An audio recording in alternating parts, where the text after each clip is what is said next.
Nesta edição, o programa TV Direitos Humanos fala sobre acessibilidade comunicacional. Eu, Marcelo Dantas, e o professor Gustavo Ferreira recebemos Mariana Clarissa, jornalista, mestre em indústrias criativas e fundadora da Lume Acessibilidade. Começa agora o programa TV Direitos Humanos. O TVDH é um projeto da Cátedra Unesco-Unicap de Direitos Humanos Dom Helder Câmara, produzido pelos estudantes de jornalismo do projeto de extensão EducomDH, Educomunicação e Direitos Humanos na Mídia, uma parceria com a Cátedra Luiz Beltrão de Comunicação, o Centro Dom Helder Câmara de Estudos e Ação Social, o Movimento dos Trabalhadores e Trabalhadoras Rurais, o MST Pernambuco, e o Centro de Cultura Luiz Freire.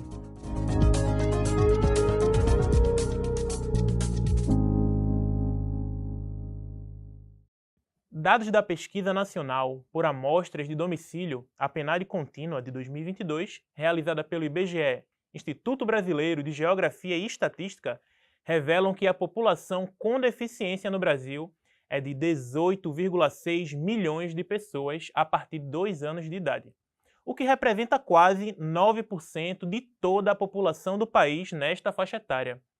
Ao olhar a partir de um recorte interseccional, ou seja, de diferentes matrizes de opressão, percebe-se que mulheres, pessoas negras e nordestinas são a maioria da população com deficiência no Brasil.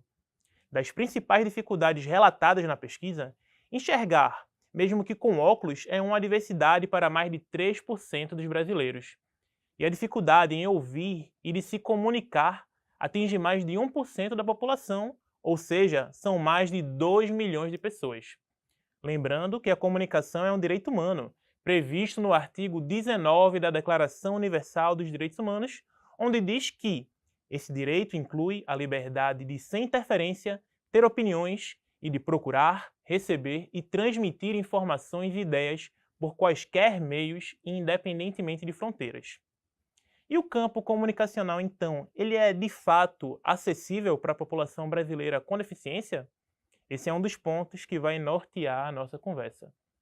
Gustavo Ferreira, Mariana Clarissa, sejam muito bem-vindos aqui ao TVDH e já vou resgatar esse finalzinho aí que eu fiz a pergunta e trazer para a nossa querida Mariana. No Brasil, há de fato uma comunicação acessível? Oi, Marcelo, obrigada pelo convite. É muito importante a gente falar sobre comunicação acessível e a resposta é que não. A comunicação ela não tem sido para todo mundo, principalmente quando a gente fala de pessoas com deficiência aqui no Brasil, assim, e acredito que no mundo também. Os portais de notícia, principalmente, na Lume a gente estuda esse processo mais digital, né, dos portais de notícia dentro desse universo da internet, e a maioria deles, eles não são acessíveis. A gente tem um dado de que 1% dos sites, eles são acessíveis, mas ainda não garantindo qualidade na navegação, no acesso. Principalmente quando a gente fala de pessoas com deficiência visual. Então, a gente tem muitas imagens, muitos dados, né? A gente vive no jornalismo de dados também, então muitos gráficos, muita produção audiovisual, né? Muitos vídeos, e isso não tem sido descrito da forma apropriada para esse grupo de pessoas. Na Lume a gente estuda esse grupo, esse segmento, né, de pessoas com deficiências, pessoas cegas, e há uma grande frustração deles, porque eles não conseguem, alguns não conseguem concluir uma notícia dentro de um portal real de notícia, então eles não conseguem finalizar as matérias. Então é bem complicado para esse grupo se informar e conseguir exercer esse direito que está na Declaração Universal, está na Constituição também. A gente tem uma lei de acessibilidade também que garante, né, que essa obrigatoriedade, mas que a mídia ainda não cumpre.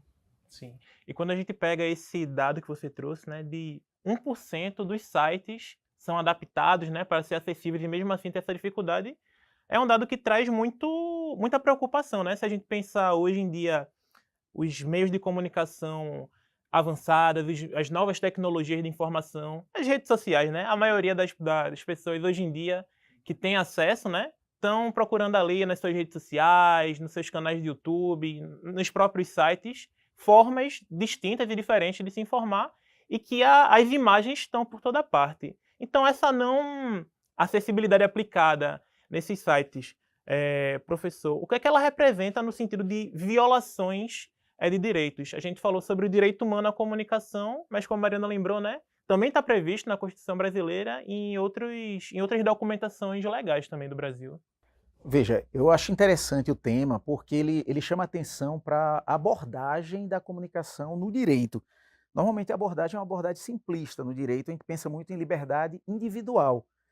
E o tema mostra que a comunicação coloca também problemas de igualdade, né? Isso é uma questão de igualdade, é uma questão de inclusão, né? E mostra também que direitos não brotam naturalmente, não é simplesmente como uma visão simplista que fala só de liberdade de expressão individual. Pode imaginar que o Estado não censurando algo, você já tem a liberdade de expressão garantida. Pelo contrário, né? A gente vê aí que precisa do Estado, precisa de regulação, precisa de normas, precisa de fiscalização. E Mariana falou da legislação. A gente tem legislação aqui no Brasil, pelo menos desde 2009, né, com a Convenção de Nova York, que foi ratificada, e tem legislação mesmo, lei, desde 2015, um estatuto, né? E, de fato, não foram desdobrados em realidade. Não, então há fiscalização, que é exatamente, acredito que não há prioridade das empresas de comunicação em tornar seus portais, os seus conteúdos acessíveis às pessoas, e também não há fiscalização. Então, tem a lei, mas ali não está sendo cobrado de ninguém, não está sendo, de fato, lembrado da pessoa que ali precisa ter acessibilidade. Então, precisa que os jornalistas, né, as pessoas que trabalham com comunicação, eles também precisam entender que também é um papel deles se capacitar, né? Entender como é que garante a construção de um portal acessível, como é que a gente pode pensar um roteiro para um vídeo, jornalístico ali acessível, como é que a gente pode pensar a construção mesmo dessa comunicação, dessa informação de forma acessível para a gente atingir esse grupo de pessoas que você mesmo trouxe um dado, que são milhões de pessoas que não estão conseguindo se informar. Então, é um custo, né? A gente não conseguir se informar, então a gente não consegue exercer os nossos direitos, não consegue cobrar, não consegue se divertir. Como é que a pessoa com deficiência vai saber que de um lançamento de um filme, por exemplo, se ela não consegue acessar um portal de notícia e aí não consegue ter essa informação? Para as pessoas cegas existe o rádio, né? Mas para as pessoas surdas. Para as pessoas surdas que não são letradas, que não sabem ler português, porque também existe um grupo de pessoas surdas que não sabem português. Então, como é que essas pessoas vão ler uma matéria nos portais? Elas também não vão escutar na rádio e também não vão ver, não vão ouvir na TV. Então, como é que essas pessoas elas estão se comunicando, estão produzindo conteúdo também, que a gente também vive numa sociedade onde é permitido produzir conteúdo nas redes sociais, mas as redes sociais são acessíveis para também ser consumida e produzir conteúdo também.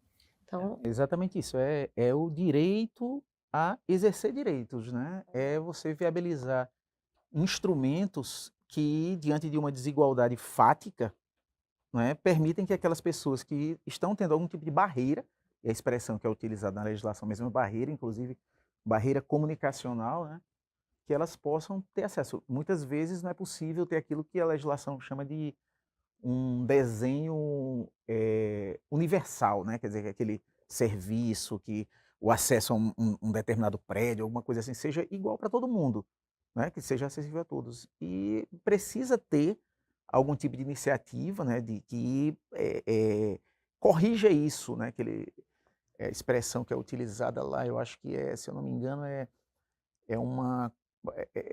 eu não lembro exatamente, é uma expressão que ela dá conta dessa adaptação, uma adaptação razoável, se eu não me engano, é a expressão que é utilizada.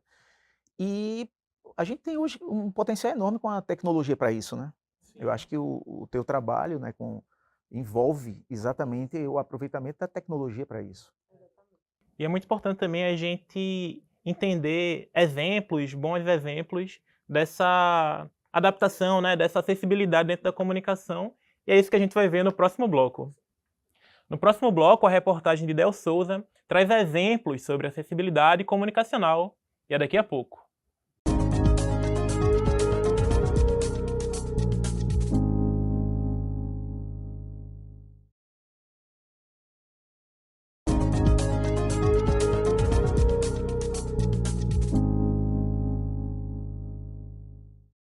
Estamos de volta com o segundo bloco do TVDH, que nesta edição fala sobre acessibilidade comunicacional. Agora a gente acompanha a reportagem de Del Souza. A comunicação acessível tem ganhado destaque na sociedade contemporânea, promovendo a inclusão, seja por meio da inserção de legendas em vídeos, a tradução em libras ou a audiodescrição. As pessoas nunca tinham ido ao cinema antes. Muita gente foi ao cinema pela primeira vez pelo Ver Ouvindo, porque tinha os recursos das acessibilidades, né? A gente foi pioneiro aqui no Brasil em trazer esse recurso para a telona, né, gravado.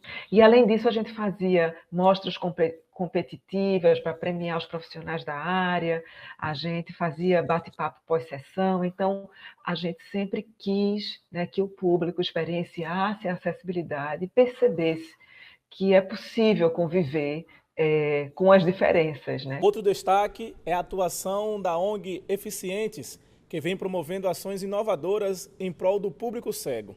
A cofundadora Larissa Pontes acredita que a busca por uma sociedade mais igualitária e acessível é papel da comunicação. Eu entendo que a comunicação é um primeiro passo para que as pessoas tenham conhecimento dos seus direitos para o mercado de trabalho, para a saúde, para o lazer. E se a partir do momento que nós, jornalistas, não estamos deixando nossos sites, nossas matérias mais acessíveis, como é que essas pessoas vão ter o acesso à informação?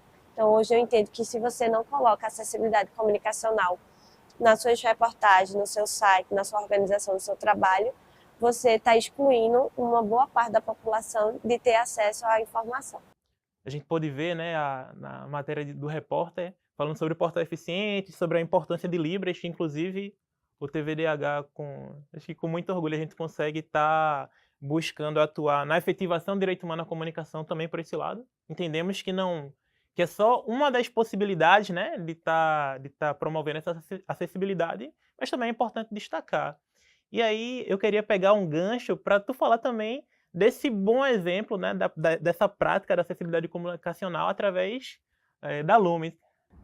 Então, a Lume, ela nasce como um projeto do meu mestrado em Indústrias Criativas, que eu cursei na Universidade Católica de Pernambuco, e a gente ali pesquisou a comunicação acessível e a tecnologia assistiva do ponto de vista da pessoa cega. Então, a gente quis entender, basicamente, como é que as pessoas cegas consomem notícias. Então, ela nasce ali como um protótipo de um agregador de notícias acessíveis às pessoas com deficiência visual. E aí, quando eu defendo esse projeto, em 2021, a gente consegue um fomento do Google, do edital de inovação do Google, e aí, a partir daí, surge a Lume Acessibilidade, que é uma iniciativa de consultoria e treinamento de jornalistas, para entender como é que se constrói conteúdo acessível nesse ambiente digital. E também a gente faz muito treinamento de educação midiática com as pessoas cegas, porque é isso, assim, essas pessoas elas também querem produzir conteúdo, muitos querem ser youtubers, querem ser blogueiros, querem produzir crítica também. Então, como é que essas pessoas elas conseguem também entender como é a produção de conteúdo e também entender o que é informação, o que é informação verídica, como identificar fake news. Então, dentro dessa oficina que a gente também promove de educação midiática, a gente também explora a produção de conteúdo e a identificação do que é fake news, do que é desinformação. A gente também constrói soluções atreladas à tecnologia. Então, o próprio aplicativo, ele está dentro dessa perspectiva da gente usar a tecnologia para cada vez mais atualizar essas possibilidades da gente produzir e distribuir notícia acessível. Então, a Lume virou uma iniciativa, né, de consultoria, de treinamento e de produção de conteúdo acessível.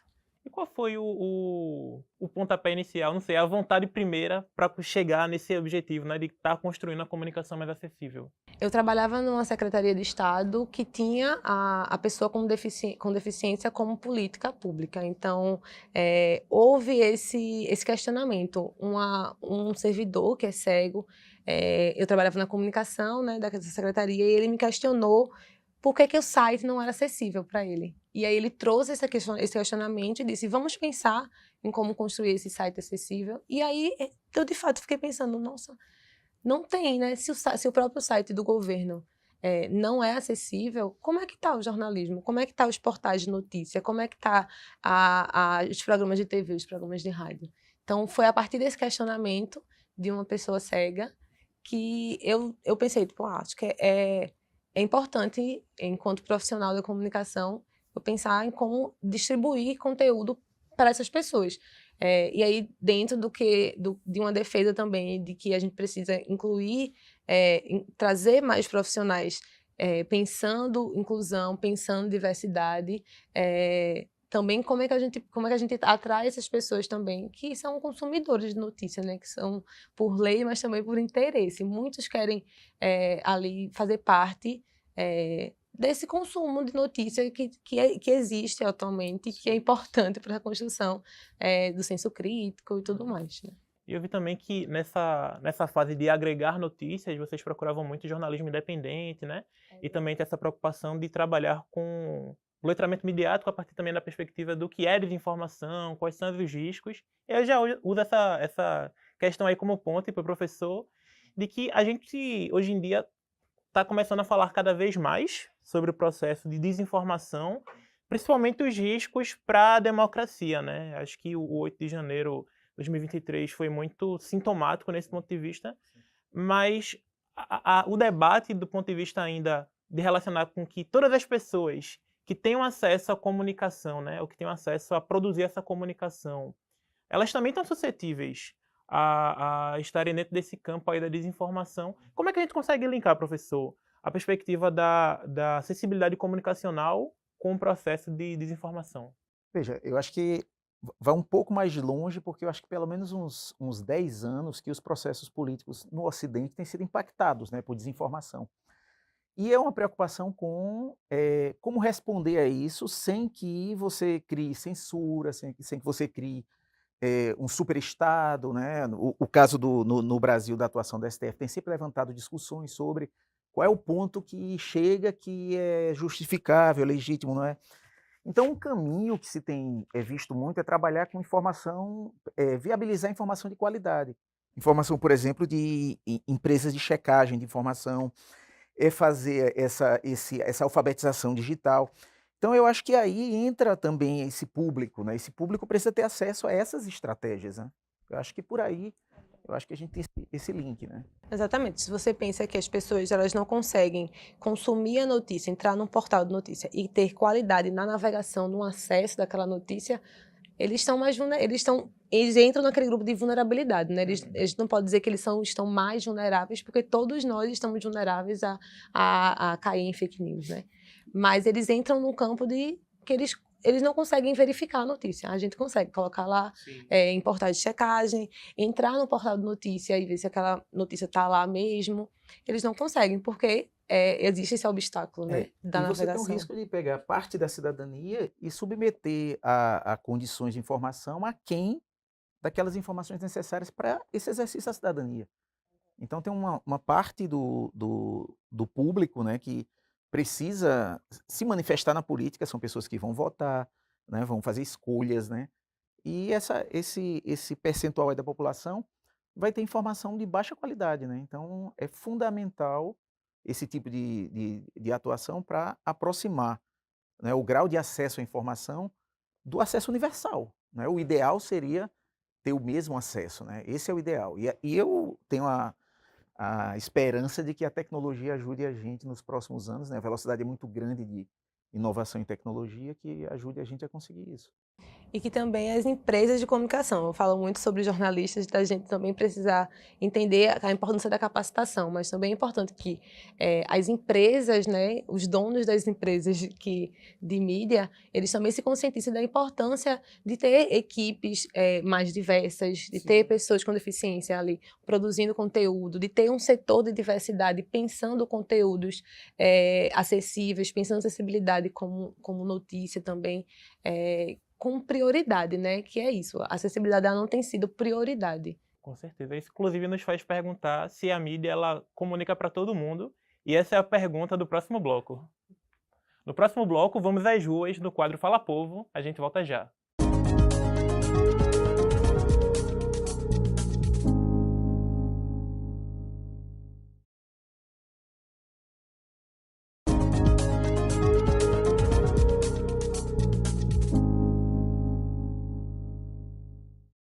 Estamos de volta com o terceiro bloco do TVDH, que nesta edição aborda o tema acessibilidade comunicacional. Eu e o professor Gustavo Ferreira recebemos Mariana Clarissa, jornalista, mestre em indústrias criativas e fundadora da Alume Acessibilidade. Agora a gente acompanha o quadro Fala Povo com o repórter Thales Costa.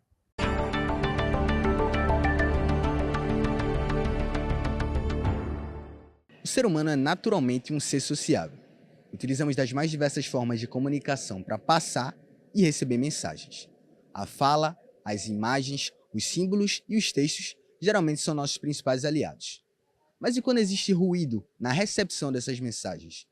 Há uma real preocupação da mídia com a inclusão de todos na comunicação? O TVDH foi às ruas para saber a opinião da população. Você acha que a mídia fala para todo mundo? Assim, eu acho que vez ou outra falha, mas no geral, eu também não estou na posição das outras pessoas para dizer se elas estão sendo ouvidas ou não. Eu acho que às vezes falha para todo mundo, mas faz o máximo que consegue. É isso que eu acho. Você acha que a mídia fala para todo mundo? Depende num espaço social concreto onde é que ela quer abarcar, né? Depende das pessoas, depende do nível das pessoas, tendo em conta que temos pessoas com deficiências, com diversas deficiências, nem tanto físicas, visuais, mas também a mídia pode ser também uma grande vantagem para essas pessoas, né? Como fazer plataformas que ajudem essas pessoas a se locomover através de áudios, forma de fazer também mapas adaptados para essas pessoas, também ajuda também as outras pessoas a se comunicarem com os outros, né? Eu vejo um certo limite, mas que esse limite também pode ser vencido de acordo com as novas tecnologias que vão surgindo, as ciências da computação, tudo, possam inovar também de forma que abarca toda uma sociedade dentro dos seus diversos escalões de pessoas. Você acha que a mídia fala para todo mundo? Não. O acesso é bem limitado, assim, principalmente para a periferia, né? Para a população negra. O acesso é bem pouquíssimo, assim. Algumas coisas você vê, acessibilidade, mas muito pouco, muito raro. Você acha que a mídia fala para todo mundo? Eu acho que a mídia hegemônica não, mas que existem, né, tipos de mídia que conseguem se comunicar com mais pessoas, mas que nem sempre são reconhecidas, né? Professor, a gente pôde ver nas respostas que um falava que não comunica, principalmente para as pessoas que são da periferia. Se a gente resgatar um pouquinho do texto da abertura, que a gente pegou aqueles dados do IBGE, a gente vê que a maior parte da população brasileira com deficiência são mulheres, são pessoas negras e são pessoas nordestinas. Então isso implica também outras questões de acessibilidade comunicacional, como por exemplo, não ter acesso à internet, ou à internet adequada, ou outros tipos de equipamento, né? Por exemplo, a gente tem aqui no interior de Pernambuco, no município de Mirandiba, várias comunidades quilombolas que para ter o pleno estudo precisam de internet e são pouquíssimas que têm, e as pouquíssimas que têm, mesmo utilizando a tecnologia mais avançada, né, do Wi-Fi via satélite, tem muita dificuldade por conta da oscilação. Como é que a gente fala numa efetivação do direito humano à comunicação se ele é negado para tantas pessoas que são negras, para tantas pessoas que são nordestinas, para tantas pessoas que são mulheres e para tantas pessoas que são pessoas com deficiência? Eu quero destacar dois aspectos aí. O primeiro deles é de que essa questão da inclusão, ela é bem ampla, né? Ela não é só em relação a pessoas com deficiência. Quando a gente fala em inclusão, a gente fala de várias desigualdades, né? Isso é uma questão. E a outra é o papel do Estado, né? Eu acho que esses direitos a gente tem que ver também com direitos prestacionais, ou seja, o Estado tem que ter serviços, o Estado, aquela coisa que você falou no outro bloco, das empresas de comunicação terem uma consciência da formação, tudo mais e tal. Mas eu acho que o Estado precisa também induzir, apoiar, cobrar, né? Então são direitos que vão ser exercidos através do Estado. O Estado precisa agir, né? Precisa aportar serviços ali. Exatamente. Precisa ter um trabalho pensando mesmo assim, nessa questão desse direito. Assim, quando a gente fala em política pública para a pessoa com deficiência, se pensa muito em saúde. Sim. Mas não existe só essa problemática. Existe a problemática da saúde, da cidade. A cidade, as calçadas elas não são acessíveis, o transporte público não é acessível, a segurança para essas pessoas e a comunicação. Então, assim, um grande... É pensar coletivamente, de fato, com que essas pessoas, como é que elas utilizam a cidade, como é que elas utilizam a internet, como é que elas utilizam os hospitais públicos e capacitar todos esses profissionais. Sim, isso reforça muito a ideia da interligação muito intrínseca dos direitos humanos como um todo, né? Por exemplo, o direito humano à comunicação ele é um direito garantidor de outros direitos, porque ele está ali pautando o direito à cidade, né, o direito à moradia e outros tantos direitos que se te nega um, está te negando muitos outros, né? Se você não tem acesso à internet, é o teu direito à comunicação, mas é o teu direito à educação, mas é o teu direito à expressão, é o teu direito à cidade. E queria pegar esse teu questionamento aí e o Estado nisso tudo, né? Porque se a gente tem dentro da Constituição, se a gente tem outros documentos legais, o que é que falta? Eu acho que ainda a atuação do Estado é assimétrica, né? Você tem alguns setores que avançaram bastante e tem outros setores que ainda não colocaram essas questões de desigualdade, de inclusão como questão prioritária, né? Tem algumas políticas públicas, especialmente aquelas informadas pelas secretarias e ministérios que são especializados em temáticas como mulheres, igualdade racial, né? Ministério de Direitos Humanos, que essas têm um olhar mais complexo, né? E outras que nem tanto, né? Pensando, por exemplo, políticas de transporte, de habitação, né? Ainda precisa avançar um pouco mais. Agora é aquilo que eu falei lá atrás, né? A gente precisa ter a consciência que direitos não brotam naturalmente, né? A gente precisa também cobrança, né? A gente precisa denúncias, né? E a gente precisa também formar a vontade política, né? Quem está lá precisa saber que há expectativa em relação a ele de que ele tem esse olhar, né? Então eu acho que esse tipo de debate num programa como esse ajuda muito a isso, né?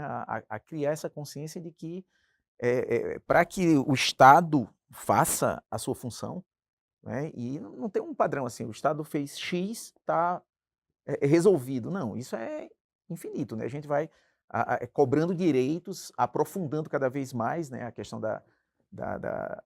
dos serviços, né? E a sociedade precisa cobrar. Eu acho que isso é fundamental. Sim.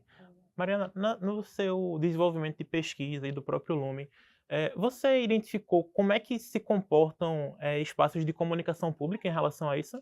Porque o professor falou agora, né, sobre o papel do Estado e o papel da gente em cobrar, mas, por exemplo, o Estado ele tem a obrigação na comunicação pública de ser transparente com vários dados públicos. E para ser transparente tem que garantir que a maioria das pessoas consiga acessar, né? Então, todos os sites, por exemplo, ou a maioria dos sites, ou boa parte deles, tem, sei lá, o recurso de Libras, tem o recurso de audiodescrição, tem um recurso de uma outra maneira de acessar, de um modo mais acessível, ou não é perceptível ainda? Não, no site do governo federal é possível ver lá um sistema de interpretação de Libras, que é o VLibras, que o governo federal, inclusive, ele trouxe como um produto deles, né, compraram. Então, existe a interpretação de Libras nos portais do governo federal, mas quando a gente pensa em audiodescrição, ou descrição de imagem, ou transformar os dados na transparência em mais acessível, não temos, a gente ainda não tem. E o quanto é importante, né, você trouxe essa questão das secretarias pensarem, da política pública, né, do governo pensar, ainda é muito pequena a quantidade de servidores públicos com deficiência. E a gente tem que falar isso não só dentro da perspectiva da cota, não, tem que vir pessoas com deficiência para serem consultores, para criar a política pública junto com os outros e validar esses serviços, né, essa atuação do governo, porque é isso, assim, não dá para a gente criar política pública, criar projeto, criar iniciativas, se a gente não traz as pessoas que vão usar esse serviço para validar, para dizer realmente preciso disso ou não, né? Não é dessa forma que você tem que pensar. E é quem sente a privação desses direitos, né, de forma muito mais latente. Esse debate levanta muitas questões e a gente vai trazer uma questão de quem nos acompanha de casa. No próximo bloco tem o quadro Educar para os Direitos Humanos, que é quando o nosso convidado e nossa convidada respondem a uma pergunta feita por você que está em casa. A gente volta daqui a pouco.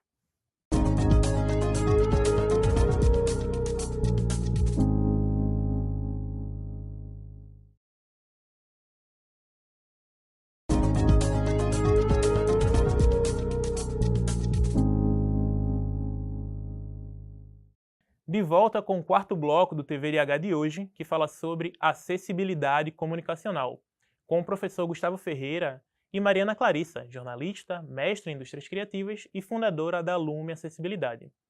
E agora é aquele momento em que Gustavo e Mariana respondem a uma pergunta enviada por quem acompanha o nosso programa. É o quadro Educar para os Direitos Humanos, com a repórter Wilma Santos.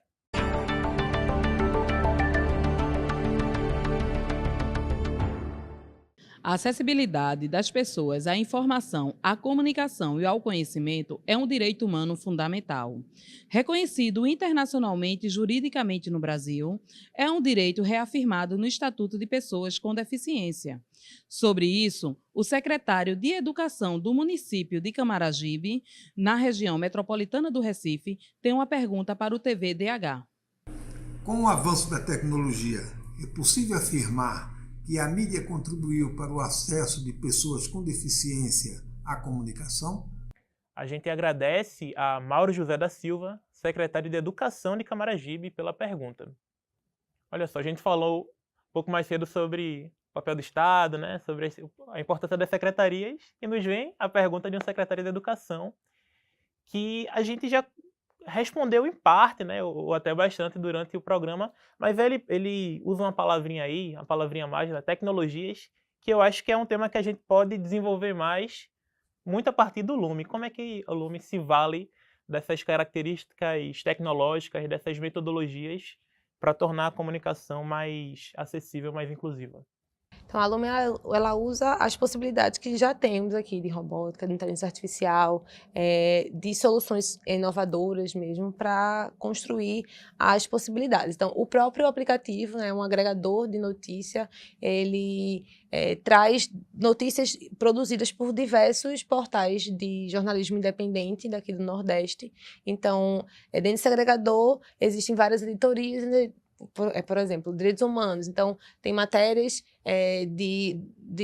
do Marco Zero Conteúdo, por exemplo, que é um portal daqui de Recife. Então, lá dentro tem, dessa editoria, existem matérias de outros portais também que são espalhados pelo Nordeste. Então, o próprio aplicativo ele já é uma tecnologia, mas falando tecnologia assistiva, que é basicamente a tecnologia que a pessoa com deficiência ela usa diretamente, que são os leitores de tela para pessoas cegas, os próprios avatares, né, de interpretação de Libras, como o TalkBack, o VLibras, também são tecnologias assistivas, mas que ainda precisa ser atualizado como um celular, por exemplo. A gente, quando fala em tecnologia de um celular, de um computador, elas são atualizadas numa velocidade muito maior do que um leitor de tela, por exemplo. Então, é importante que haja também, nesse campo da tecnologia, a prioridade em atualizar essas tecnologias, torná-las cada vez mais avançadas. Porque o que se entende, assim, quando a gente conversa com algumas pessoas com deficiência, é que ainda os leitores de tela precisam melhorar um pouco alguns aspectos. A voz ainda é muito robotizada. Então, imagina, você está ali, ativa o seu leitor de tela no seu celular, e aí vem uma voz de um robô lendo uma notícia para você. É muito pouco humanizado, sabe? Então, por que não trazer uma voz um pouco mais humanizada? Ou melhorar... Como no GPS, né? O GPS tem várias versões de pessoas famosas. Exato. Alguns leitores de tela são pagos, então quando a gente pega esse dado que você trouxe também, a gente pode pensar na questão de renda. Muitas pessoas com deficiência não têm uma renda alta, então os leitores aí, tem os que são um pouco melhores são pagos. Então, como é que a gente consegue tornar esses leitores gratuitos também atualizados, né, com essa tecnologia um pouco mais de ponta, assim.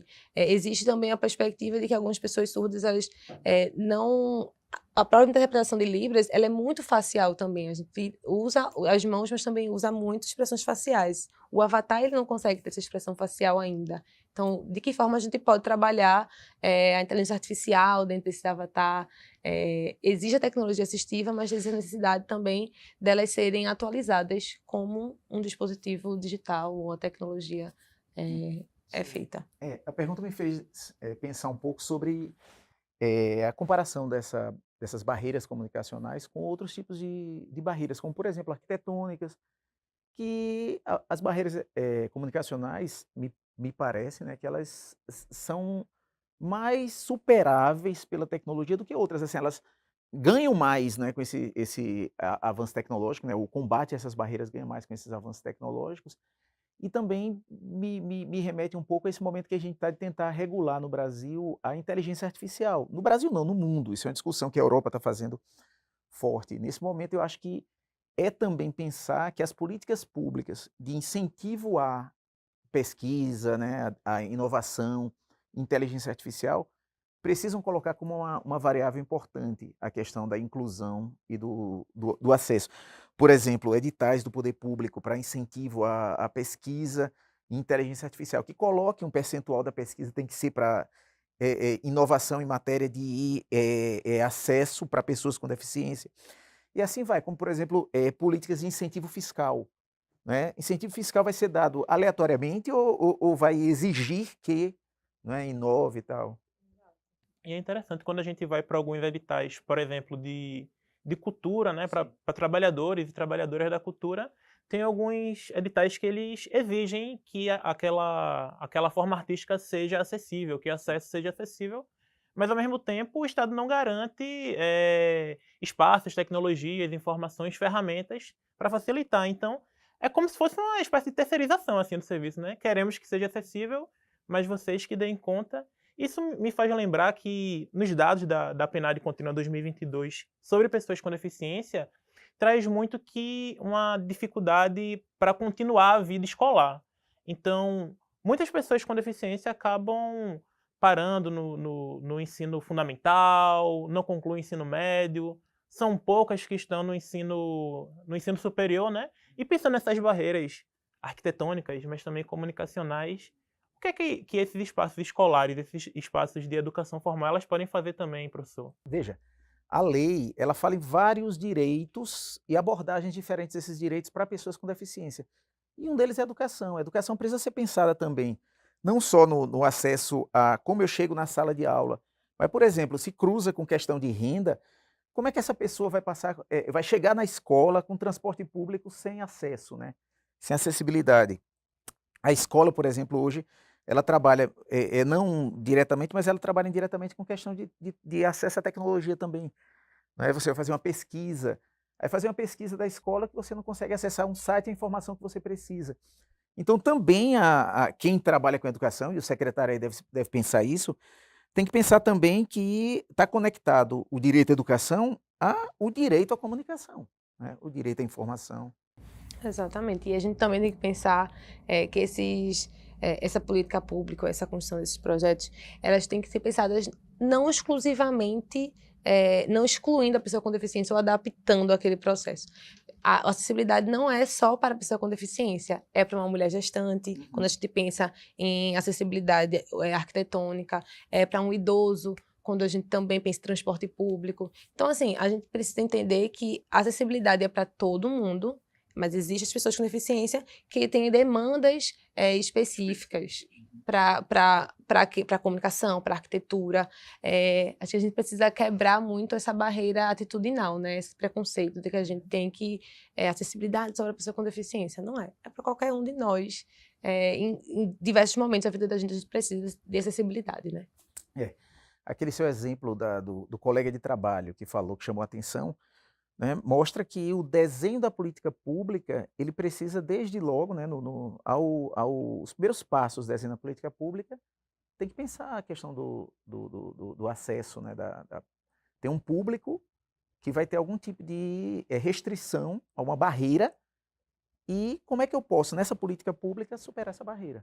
Fundamental logo no início do desenho da política pública.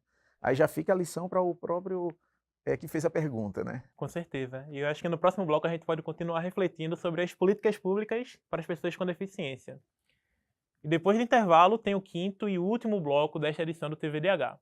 Daqui a pouco a gente está de volta.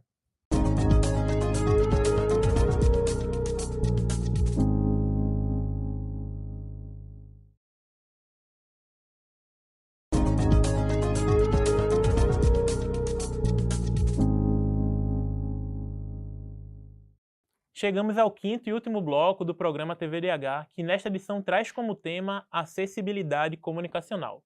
Eu e o professor Gustavo Ferreira contamos com Mariana Clarissa, jornalista, mestre em indústrias criativas e fundadora da Lume Acessibilidade. Agora é aquele espaço que a gente tem para continuar a conversa e encerrar o programa da melhor forma possível. E a gente estava falando um pouquinho antes sobre educação e ficou aqui na minha cabeça, né? Por que não tem na grade curricular Libras? Exato. O quanto é importante, né? A gente tem o estudo de outros idiomas, mas a gente não tem da língua de sinais brasileira, né? E é uma Então, língua oficial, né? Exatamente. Português e Libras. E o quanto é importante, né? A pessoa surda, ela vai para um médico, como é que ela consegue dizer o que ela tem se o médico não entende, não a entende? Ou como ela consegue algum tipo de garantir seus direitos, ou atuar com cidadania na sociedade se as outras pessoas não entendem. Então, é aquilo que eu disse no bloco anterior, né? Acessibilidade não é só para a pessoa com deficiência, não tem que partir só das pessoas com deficiência, tem que partir da gente, né? Tem que partir de todo mundo se comunicar, todo mundo entender como é que fala Libras, como é que se descreve, como é que atua com acessibilidade para garantir que essas pessoas também sejam incluídas. Então, é bem nesse sentido. O mínimo, né, o mínimo seria ter serviço, no caso da Libras, por exemplo, serviço de tradução disponível para qualquer serviço público, seria o mínimo. Mas o ideal seria uma universalização do aprendizado da Libras nas escolas, né? As pessoas terem acesso, inclusive para os que não têm essa barreira, se comunicarem com aqueles que têm. E a gente usa a questão da Libras na educação como exemplo, mas se a gente for também no cinema, que é uma outra forma de se comunicar, né, a gente vê de maneira muito pontual alguns cinemas específicos, algumas sessões específicas adaptadas para isso. Aqui em Pernambuco a gente tem a Fundação Joaquim Nabuco, que tem algumas sessões, se eu não me engano, se chama Sessão Alumiar, né, que tem audiodescrição ou que tem uma curadoria e uma adaptação voltada para pessoas neurodivergentes, mas também é uma exceção, né? Então, é também desprover, professor, as pessoas com deficiência desse espaço de educação, mas também do espaço da cultura, também do espaço do lazer, também do espaço da sociabilidade. É aquilo que a gente tem insistido desde o começo, né? A gente precisa de poder público também para isso, né? Quando a gente fala em direito prestacional, a gente está cobrando do Estado, né? Que o Estado tem que prestar um serviço. Uma visão mais clássica, liberal, acha que alguns direitos não precisam do Estado, né? Mas não existe isso. Isso é um mito, uma ilusão. Todo direito precisa do Estado. Se você pensar em uma liberdade básica, como a liberdade de locomoção, eu preciso, no mínimo, da segurança pública. Se eu pensar sem colocar questões de renda, eu vou inviabilizar a liberdade de locomoção de muita gente, porque eu não penso, por exemplo, no transporte coletivo numa cidade grande, e assim vai. Então, o Estado precisa estar presente, né? E nesse caso, que a gente inclui questões de igualdade, né? É fundamental a presença do Estado, políticas públicas, fundamental. Eu acho que ampliar a formação de pessoal no país em Libras, né? Em Braille, né? Aumentar pessoas que não têm a deficiência visual de terem a mínima informação sobre o Braille, entender basicamente o que é, né? Como é que funciona, tal, para acolher, né, incluir mais as pessoas que precisam. E garantir a impressão em braille de produções de literatura, por exemplo. Como é que as pessoas cegas estão lendo livros, obras importantes da literatura, se a impressão em braille ou é reduzida ou não tem. Com certeza, a gente fala da construção de um modelo de sociedade que seja de fato inclusiva, né? Fazendo aí atender a um dos primeiros artigos que está na Constituição, né? Todos são iguais perante a lei. Professor, você falou de políticas públicas. A importância das políticas públicas para as pessoas com deficiência, para os vários tipos de acessibilidade, né? Aqui a gente fala mais especificamente da comunicacional, mas, como bem falamos, né? Elas não se separam das outras. Qual a importância das políticas públicas para ajudar que determinado aspecto de acessibilidade não seja de gestão, mas que sim seja uma política de Estado, né? Que a gente consiga garantir que passou aquela gestão, passou aquele governo, ele continue. Tem uma ideia quando a gente trata de direitos sociais, que é a ideia do não retrocesso social.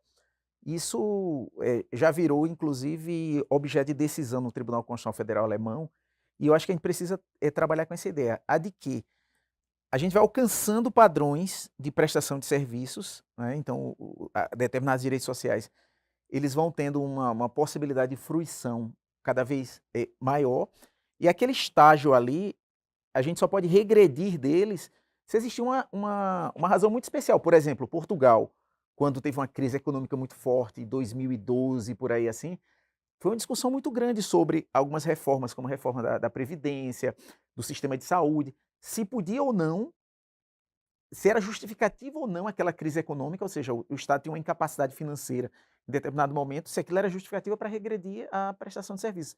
Então, em trabalhar com essa ideia de que esse é um processo de conquista, um processo evolutivo, assim, a gente vai cada vez mais incluir serviços, vai criar novos serviços, mas vai garantir também que uma decisão arbitrária de um governante não pode regredir naquele processo. Então, eu acho que a gente do direito constitucional, né, trabalhando com interpretação constitucional, a gente tem que dar essa contribuição também de dar uma teoria adequada para isso, e espero que a jurisdição constitucional no futuro, no Brasil, adote, né, essa ideia.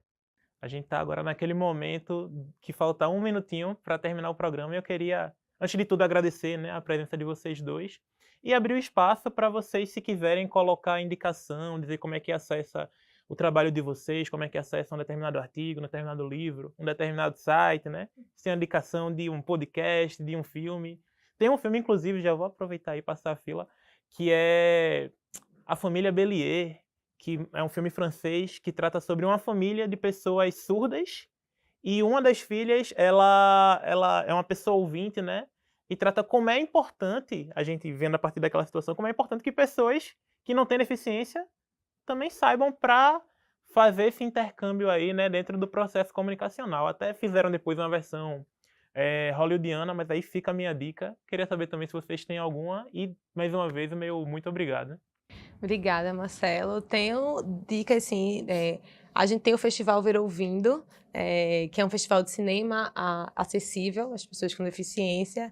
Então, vai acontecer agora no final do ano aqui no Recife. A gente tem a Eficientes, né, que é um site que produz notícia do universo da pessoa com deficiência. E também é um site acessível. Tem a Lume, que aí também se encontra. Ali a gente faz consultoria, faz treinamento para profissionais da comunicação, e também a gente faz educação midiática para as pessoas cegas. A gente traz o primeiro recorte, que é para a pessoa com deficiência visual. E o próprio agregador da gente também está disponível nas plataformas as lojas, né, para Android. Então, a gente ainda não tem o iOS, mas tem para Android.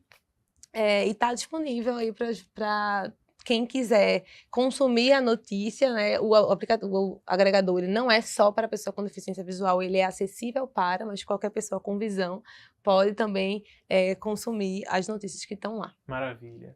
Professor? Eu queria ficar disponível, né, para quem quiser contactar, né, é fácil pelo e-mail da Unicap, que é gustavo.santos@unicap.br. Eu posso indicar alguma bibliografia sobre temas jurídicos ou, mais amplo, temas de direitos humanos em torno de inclusão, direitos sociais. Mais uma vez, meu muito obrigado. O TVDH é um projeto da Cátedra Unesco Unicap de Direitos Humanos do Helder Câmara, produzido pelos estudantes de jornalismo do projeto de extensão EduComDH, Educomunicação e Direitos Humanos na Mídia, numa parceria com a Cátedra Luiz Beltrão de Comunicação, o Centro Dom Helder Câmara de Estudos e Ação Social, o Movimento dos Trabalhadores e das Trabalhadoras Rurais Sem Terra, o MST, e o Centro de Cultura Luiz Freire. Acompanhe a gente nas redes sociais, anota aí, @programatvdh.unicap, e também nos nossos canais do YouTube, Cátedra Dom Helder e Jornalismo Unicap. A gente se vê na próxima. Até mais.